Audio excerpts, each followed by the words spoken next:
Prime Minister Narendra Modi has embarked on a 3-day visit to Brunei and Singapore this morning. His visit is to further strengthen India's partnership with the two countries and the larger ASEAN region.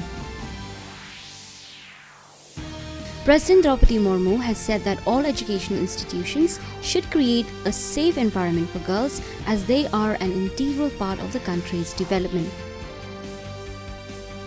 The Cabinet Committee on Security has approved the proposal for the government for the procurement of 240 Afro engines for the Su-30 MKI aircraft of the Indian Air Force.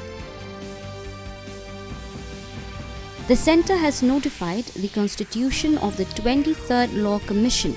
The term of the commission will be for a period of 3 years till 31st of August 2027. An Indian Air Force MiG-29 fighter jet crashed near Barma in Rajasthan last night.